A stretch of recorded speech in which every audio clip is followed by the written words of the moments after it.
Welcome back to Daily Flash. I'm Andrea Jackson. If your right hand is itching, you know what that means. Man, come on, six with your waiting for you all night. Baby needs shoes. My wife needs clothes. And you need some teeth. So who else is looking to get some new shoes? Millennials, that's who. Here to talk about it is Logue. She is the contributor for Business Insider. And welcome back to Daily Flash. Thank you so much for having me again. So Happy to be here. all jokes aside here, Ann, how are millennials really cashing in on boomers? Well, one of the more interesting things right now is that they are buying small businesses, that there are a lot of businesses that were founded by baby boomers, and they have to be sold if the baby boomer wants to retire. So it's kind of the reverse of a lot of the great wealth transfer that people talk about. It's the millennials using their wealth to buy businesses so that boomers can retire. It's an interesting trend. So, as baby boomers prepare for retirement and sell off their small businesses, what does this really mean for millennials and Gen Zers? Well, buying an existing small business can be a much better financial proposition than a startup.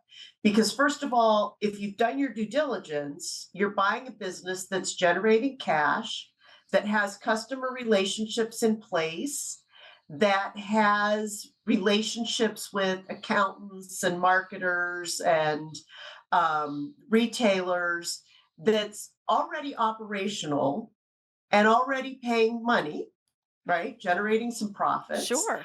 And so it can be a good way to bring new ideas to something that already has an established footprint in the market.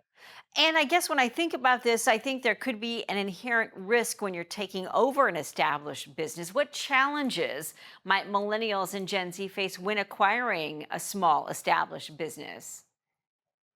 There's a lot of risks. One of which, of course, is the relationships that the original owner built with employees and customers. And so you have to be able to come in and honor the relationships that are there and not come in and change everything dramatically. Another risk is that sometimes the founder seller still wants to stay involved, and that can make it very difficult to make changes, and it can also be confusing to the existing employees and customers. And then it's the general risks of any business, right? You're taking a risk in the hope of making a profit. Things happen all the time, and you have to be able to adapt to that, because there's a lot less structure, there's a lot less formality than if you're working for a large company.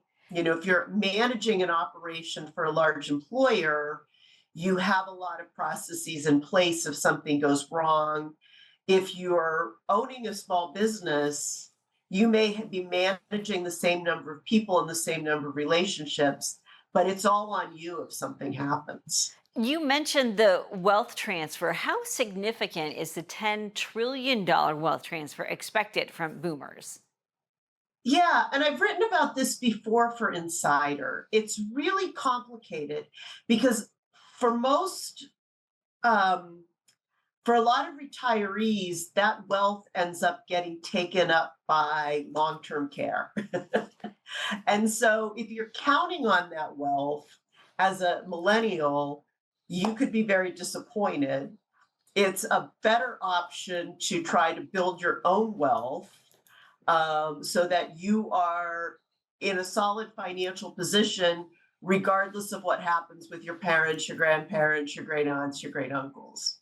Well, terrific Um, insight, and we always appreciate that. It is a varied topic with a lot of insight for sure when you take in all the factors from healthcare to new businesses and small businesses. For more information on how millennials are cashing in on boomers, all you need to do is head over to businessinsider.com. Mitch, we'll send it over to you.